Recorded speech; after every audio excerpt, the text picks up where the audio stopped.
Greetings everyone. I am back up north here in the big woods of northern Wisconsin. This is the Peshtigo River. And I'm up here for a much needed break. I'm taking a 4-day weekend up here just to chill out a little bit and unwind. And when I do come up here, I like to knock off at least a video if I can. And typically I do an announcement video. But I did one of those a few weeks ago.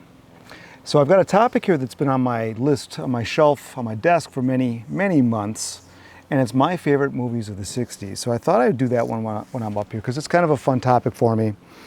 And if you like the 60s, you may like these movies as well. And as you know, this is a 60s channel, and I deal mostly with music, but I do venture into film now and then. So let's venture. All right, so I've got a list here typed out of, I've got like my top 10 or 15 films that are my favorite films of the decade. I'm just going to start with those, and these are in no particular order. But I think I'll start with my favorite 5. So one of my favorites is Charade, starring Cary Grant and Audrey Hepburn. And I'm a big Alfred Hitchcock fan, and this is not a Hitchcock film, it was Stanley Donen. But as you'll see, there's a couple other Hitchcock films that I mention here. But this is one of the most fun movies, I think, of the decade, what they call the spy kaleidoscope. So this is very popular at the time, and Cary Grant is at the end of his career, and Audrey Hepburn is at her fashionable best, and they're in the streets of Paris, and it's just a wonderful, I guess you call it a whodunit. So that's a favorite of mine. Next one on my list, it's a Mad, Mad, Mad, Mad World. Now this one, this goes back to my childhood. One of the great comedies of the era. It's got all the old heavy-duty hitters, the Milton Berle, Sid Caesar, you know, Mickey Rooney, Ethel Merman, and just a big ensemble cast to do this crazy comedy. And it's very much a period piece. It's probably the last, they didn't do too many more of these. But there's nothing quite like this movie. And I remember as a kid watching this in the theater on a Saturday. My dad was in the JCs, and one of the events they put on was this movie, and all the kids went, and we're all watching, eating popcorn and licorice, and just laughing our heads off at this movie. So this always brings back good memories for me. Next movie, The Birds. Alfred Hitchcock, just mentioned him. Now, The Birds is one of his finest films. It's a very apocalyptic film starring Tippi Hedren. And if you haven't seen it, it's like I say, one of his greatest films, and his last great film of his career. That was 1963. Number 4, I have the movie Blow Up. This is Antonioni's famous film of Swing in London. This came out in 1967. And this is, I don't want to spoil it here, but it's essentially a photographer in Swing in London who continues to blow up photos. And as he blows things up, he sees things in there. He thinks he sees a murder. So it's very well done, and for you 60s music fans, the Yardbirds with the Beck Page lineup make an appearance in that film. Number 5, I've got Shot in the Dark. So A Shot in the Dark is the second in the line of the Pink Panther films with Peter Sellers, and this, for my money, is the best. This is probably my favorite comedy of all time. I'm a big Peter Sellers fan, and this movie was done very quickly after the first Pink Panther movie, in which Sellers was not the star, but he was so... He went over so big, and they realized what they had on their hands that they created a whole character and a whole film around him, and that was A Shot in the Dark. And I think it's just, that's another one where this goes back to my childhood. When the Pink Panther movie came on TV on the weekend, like on a Saturday night, my family would order pizza from the best pizza joint in town and have it delivered, which was a real treat in those days. But for some reason, that became a tradition for us to do that during Pink Panther movies. So very good memories for me on that one. Up next, number 6, we have Goldfinger. So this is my favorite James Bond film of that decade. And from the music, down to the acting, down to the villain, it's just, I just love it. You know, the Bond, it's such a period piece. And I like that loungy feeling. When I want to escape to that period, a Bond movie is perfect for that. Number 7, I have The Sound of Music. Again, this is another childhood favorite of mine. This typically ran on television during Easter time, and it was just a family movie we watched. And when my kids were little, they loved war pictures and shoot 'em up stuff, because they're boys. And like, Dad, show us a World War II movie. I said, I got one for you. So I showed them The Sound of Music, which they loved it too. Up next, we have A Hard Day's Night. Can't not have a Beatle film in here. And A Hard Day's Night is an art film, in my opinion. Extremely well done, quasi-documentary style. And I did actually a bit of a review on this film, actually a book about the film here on this channel. And you might want to check that out. But yeah, it's just, it captured Beatlemania in a way that no other rock and roll film ever did, or ever has since, quite frankly. Next one, The Man Who Shot Liberty Valance. This, ladies and gentlemen, is the Western to end all Westerns. There didn't need to be any Western ever made after this film. And if you're familiar with it, pretty big cast, John Wayne, Jimmy Stewart, you know, it doesn't get any bigger than that. But this is 1962. And the reason I say it's the Western to end all Westerns, the genre of the Western was really coming to a close at that time. And all the Westerns were, notable Westerns were made in the later 60s, a couple in the 70s. They started to peter out after that. And as I said, nothing really, I think, needed to come after that one. Number 10, I have The Pink Panther. So here's another Peter Sellers film. This is the one that preceded A Shot in the Dark. This was really my introduction to Peter Sellers, and I just love this movie. It's one of those kind of spy kaleidoscopes, the mystery, it's got that whole 60s vibe to it. It's got beautiful women in it, sexy women. You know, it's got everything a young man needs. Number 11, I have Mirage. Now, Mirage is, I guess you'd call it, it's starring Gregory Peck, 1961, I believe, black and white. And it's kind of Hitchcockian as well, or film noirish, and he has some amnesia of sorts and has to kind of make it through the movie figuring out why nobody knows him. Very well done. Number 12, I have The Apartment. That's Billy Wilder. So Jack Lemmon, Fred MacMurray, the famous movie where the employee lends out his apartment to hire executives to move up the chain. And I just love that movie. It's basically, it's set right at Christmas time, so it's kind of a Christmas movie, kind of not. But when I watch Christmas movies in December, that's when I put on early in the month.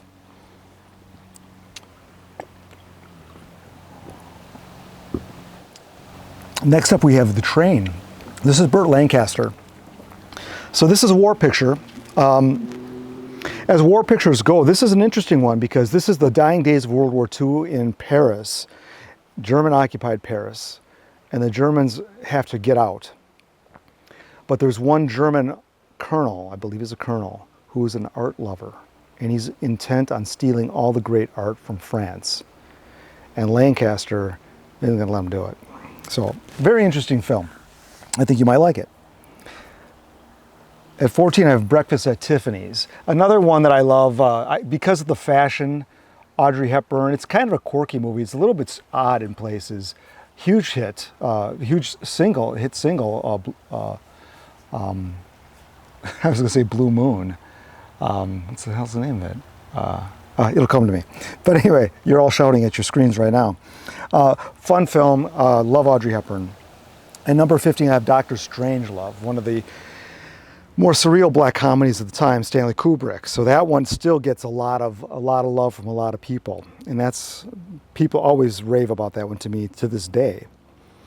So those are my top movies. Now I've got a bunch of others on my list here I want to mention because there are so many. So I had mentioned The Birds by Hitchcock. Hitchcock did 5 movies in the 60s, and he was winding down at this point. And the first movie he made in the 60s was Psycho. And Psycho was, I guess you'd call it a legit art movie. It was done on a small budget. It was actually inspired by him working on his television show. So he did it very, like I said, bare bones. It's got that TV set feeling to it. The actors and actresses, he got them at some cut rate deals and made one of the most memorable horror movies of all time. And it's kind of set a trend for horror films going forward.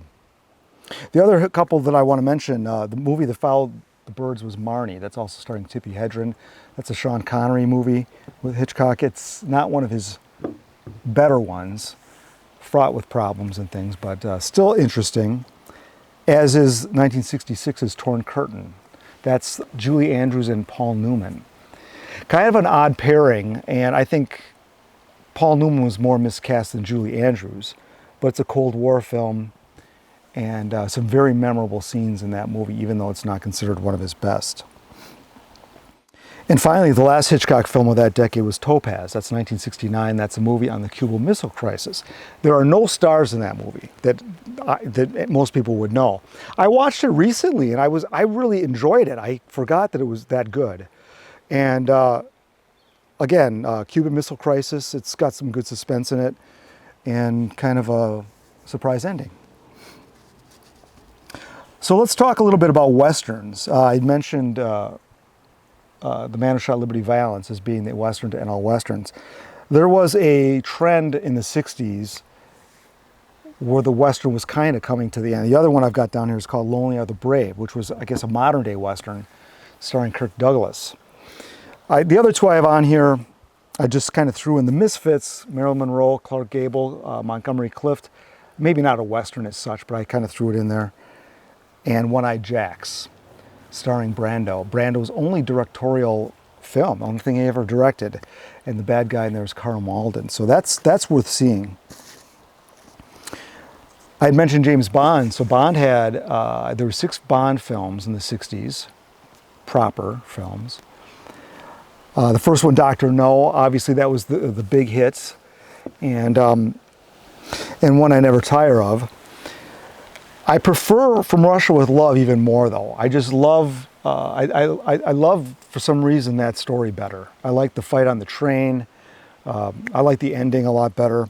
So that's probably my second favorite Bond movie of the 60s. Then in 65, we've got Thunderdome, which I watched recently, and I had forgotten how good that was, or I didn't remember that it was good. And all that underwater stuff is pretty well shot, I think.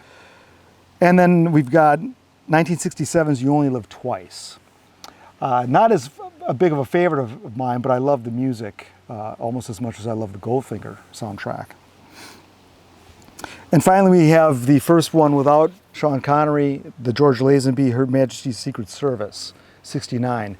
Now this movie, I like it, but it's not, I mean, Lazenby, I think he pulls it off, but I think they went awry with the villain in that movie. I mean, I love Telly Savalas, and I love Kojak, a 70s TV show. Love it, love it, love it.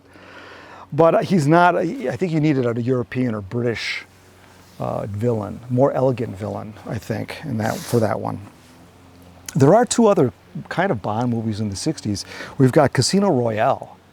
If you've ever seen it, that is a hard movie to watch. The most self-indulgent film probably made of the decade.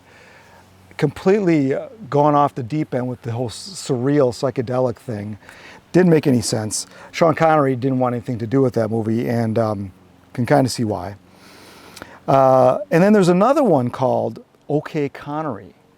This one you may not have heard of. This is starring Neil Connery, Sean Connery's younger brother. And it's kind of a Bond spoof. And they bring back some of the other Bond actors, like Daniela Bianchi is in there, Lois Maxwell, Moneypenny, a couple others are in there. And the only reason I know of that movie is it was done by Mystery Science Theater 3000. They did a parody on it. They did a riff on that movie. And it's bad. It's quite bad. So I've in another little section here I call Guilty Pleasures. These are movies I couldn't convince anybody that they're good. I just enjoy watching them. So the first one I have on here is the Batman movie. This is the one from the TV show. And they did a movie in between seasons 1 and 2. And that I also remember watching as a kid by my aunt and uncles. They were, their anniversary was on the 4th of July. So they always have this big picnic. And I remember watching this in the air-conditioned patio that they had, which was the first time I ever saw it. I was completely gobsmacked. The other guilty pleasure, I'm going to go with Magical Mystery Tour. Now, I'm not going to try to fool any of you to say this is a great film. It's, I'm going to do a video review of this at some point, the film and album separately. But it's just a great romp. It's a psychedelic romp that I like that period. And even though the movie itself is not really worth much, it's still fun to see the Beatles on film at any time. Oh, so the other one I got here, Guilty Pleasure, is one of the Matt Helm movies. This is The Silencers with Dean Martin. Now, if you watch these Dean Martin movies, he wasn't trying very hard. I mean, this guy. But there's one particular scene where he's driving, it's a station wagon, and it's supposed to be kind of a cool car, if you can imagine. And he's driving, I think Stella Stevens is the female lead, and he's driving, hey, you want a drink? And he goes behind him in the back seat and slides a bar on wheels comes out. And he fixed cocktails right while he's driving. I'm like, and that car does exist. They had this kind of fancy type of car. And I just thought that was as decadent as it comes. Okay, another guilty pleasure, any Godzilla movie. I have Godzilla versus Mothra. And finally, I've got Manos, The Hands of Fate. This is my favorite film that was ever reviewed by Mystery Science Theater 3000. If you're familiar with the show, they find the worst movies they can find and they essentially rip on them while watching them. It's very funny. Okay, next category I'm calling this a Hitchcockian category. So there was this, Hitchcock was extremely popular in the late mid-50s through the mid-60s with the television show. All his golden period was at that time, and a lot of movies kind of emulated his style. And one of those was Midnight Lace, and that's with Doris Day. And she's living in London. And who is the male lead? I'm forgetting his name. It'll come to me. Anyway, very good film. It's a suspense thriller, essentially, in foggy London.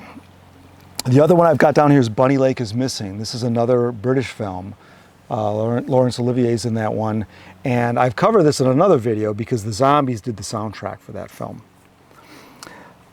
Film number 35, Arabesque, Gregory Peck, Sophia Loren. So this is one of the second most popular spy kaleidoscope films after Charade, I would say. Sophia Loren, 1966. How can you go wrong? I'll tell you how you can go wrong. You pair with Gregory Peck, that's how. Okay, we have Cape Fear next. Cape Fear is a psychological thriller in a way, kind of a film noirish, I guess, but Robert Mitchum, Gregory Peck. You probably know the story. That's a good one.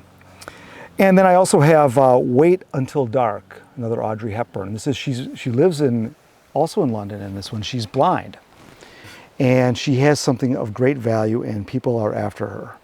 And she's got to navigate this as a blind woman. Okay, next batch. These are just in no particular category, just films that came to mind that I enjoy watching. The Party, another Blake Edwards film with Peter Sellers. And that's a fun movie, great soundtrack. Another war picture I have here at number 39, The Great Escape. Now, The Great Escape, I remember watching that as a kid, and I've watched it, several times, and I haven't watched it till I showed my kids that film. And they were rather young. And at the end of the movie, spoiler alert, so if you haven't want to see it, just turn down the volume. My son goes, at the end of the movie, he goes, "Great escape, this is the worst escape ever." So he was disappointed. Okay, I've got My Fair Lady at number 40. To Sir with Love at number 41, great song, Sidney Poitier. And I've got Lolita, 42, another Stanley Kubrick.